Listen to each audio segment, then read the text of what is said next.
Welcome, welcome.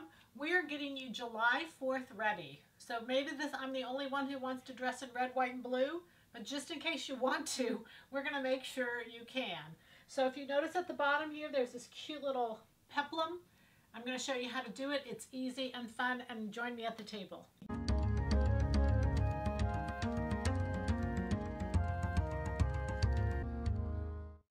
Okay, so I just had fun, quick and easy. Just so you know, quick and easy. I want to show you first what we're doing. Notice how there's that little peplum right in the middle, but it's just a sheath dress with just that fullness, and I thought it was just a cute kick, and I just absolutely loved it. So that's the goal. The base pattern is going to be 4218. It's our knit sheath dress. We're only using the 4 base pieces. We're not using the sleeve because that's where I brought in my little, this is 83, the wrap. So I used the navy rayon knit, and I just made a little wrap, and you can take it off on, whatever you want to do. The fabric I'm using is this wonderful, it's a Rebecca Taylor, it's 1665 is the number, and it's like a Pontoroma weight, but it's so cool, it's so comfortable, it's just really nice. And then the pattern work, let me show you the pattern work. So on the knit sheath, there's 4 pieces for the body.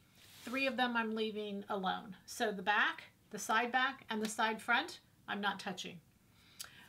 The center front, what I did is I traced it. So just take a tracing of the whole entire thing, just because I didn't want to cut up my original. Then what I did is I came up 10 inches from the bottom. Now I was thinking I could do this as a tunic, and then just put some like jeans on there for that red, white, and blue. And I just decided I wanted to put sandals on, and I wanted to go ahead and do a dress. I wear a lot of dresses in the summer. Someone said to me the other day, "You do? I never see you in anything but pants." Simply because on PBS we have to wear anyway. I wear personally all the time dresses because they're so cool. You throw them on, it's just one piece, and I just really, really enjoy them. So I came up 10 inches on this side, where the front meets the side, I came up 10 inches. So proportion wise, 10 inches is good for me because I'm 40 inches from my shoulder to knee, and so that was a 1/4. So, and then you're gonna come, that same thing I did is 7 inches. So there was a 3 inch, and it's the little curve that I'm looking for. So I came up 10 here, I came up 3 there. And then what I did is I just took the French curve and connected the 2. So on here on my French curve, I'm putting 17 at the side seam, and it curls around to 23¼ at the front. Don't follow the French curve up, just like a neckline. It's exactly the same placement as a neckline, but when you do a neckline, once you get to a little bit before center front, you just go straight out. You don't follow the curve up, otherwise you get a little dippy-do in the middle of your neck. So just come straight off. Then what you're going to do is you're going to cut it into 2 pieces. You're going to add seam allowance here and seam allowance here. So again, that's what's going to make this little smile. I'm going to call it a smile. It looks like a little smile to me across the dress. Then what we're going to do is add this fullness. Now, because it was, typically I say to you all the time, fullness is 1.5 to 1. But because it's such a small little bit, I actually did it 2 to 1, and I like it. So what you're going to do then is keep in mind that this is on the center front fold, and that stays on the fold because the dress down the front does not have a fold, and the pattern's on the fold anyway. Not to say you couldn't do a seam, but I went ahead and left it on the fold just like that. So I made 3 slashes. I don't think 3 is any magic number. You just want to do them periodically, and the reason you want to do that is so now when you lay them on your paper, when I measured this edge, it's 6 inches.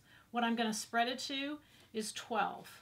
So that's going to go out, it's going to go out, it's going to go out, it's going to go out, until once I measure the bottom, this bottom measurement measures 12.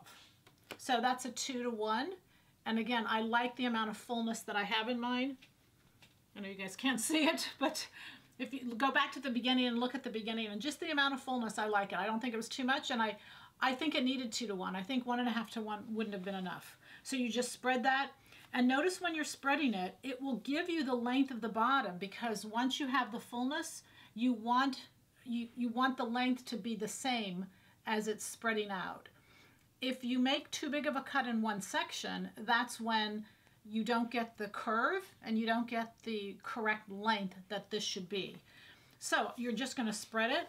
You're going to cut this on the fold just like you normally would on your fabric, and then sew it together. And that's your first step you do. You just sew this piece together and then sew the dress the rest of the same. I just serged the neck edge, turned it under.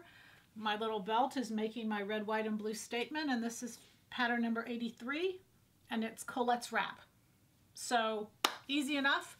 The dress took me maybe about an hour, you know, maybe a little bit more, to actually make the pattern, cut it out, and do the sewing. It's so quick and it's so easy.